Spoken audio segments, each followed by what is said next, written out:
En 1998, avec Nicolas, on a décidé de créer l'association Sport dans la ville. Alors c'était une grande année de sport pour la France et ça a été bien sûr une grande année de sport aussi pour notre association. Dans un mindset entrepreneurial, on a décidé de mettre les outils de l'entreprise au service de jeunes qui habitent dans des quartiers difficiles en créant des centres sportifs en pied d'immeuble dans des quartiers prioritaires. Et depuis 20 ans, on a créé 40 centres sportifs qui profitent à 6500 jeunes qu'on accompagne tous les mercredis et les samedis dans des parcours, dans des programmes sportifs et éducatifs et qu'on accompagne surtout dans le temps vers un projet de formation et d'insertion professionnelle.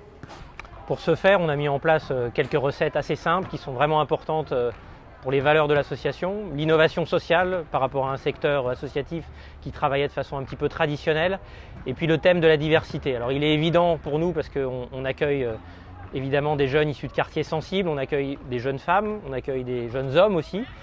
Ça c'est clé. Et puis on travaille main dans la main avec un certain nombre d'acteurs traditionnels de ce grand secteur, les collectivités, les structures de terrain, les grands clubs sportifs qui viennent aussi parrainer nos différents programmes de football, de basket notamment, et les entreprises. Voilà, notre finalité c'est d'amener les jeunes du terrain sportif vers l'emploi. C'est fondamental que les entreprises soient là.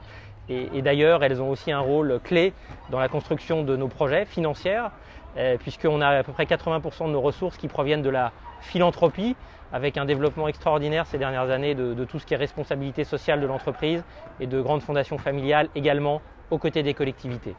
Voilà, et ce mode de fonctionnement très disruptif, très innovant, très entrepreneurial, on a décidé de l'inscrire dans le temps et de l'associer notamment au projet d'héritage de Paris 2024, où on a pris l'engagement avec toutes les équipes de l'association, dans le cadre des Jeux Olympiques qui vont se tenir en France, de créer d'ici à 2024 40 nouveaux centres sportifs dans des quartiers où l'association n'est pas présente pour pouvoir accompagner, soutenir 6 000, 7 000 jeunes en plus et pour également créer en Île-de-France un campus dédié à la pratique sportive mais surtout un campus dédié à l'insertion professionnelle, à l'entrepreneuriat qui ressemblera à s'y méprendre à notre très beau campus de Lyon.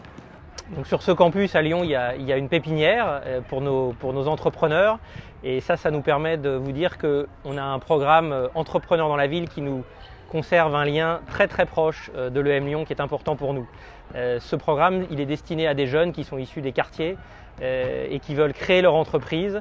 Ça leur permet, grâce à l'EM Lyon, grâce à son savoir-faire, ses équipes, toute son expertise en matière d'entrepreneuriat, d'aller construire ce projet et de lui donner vie.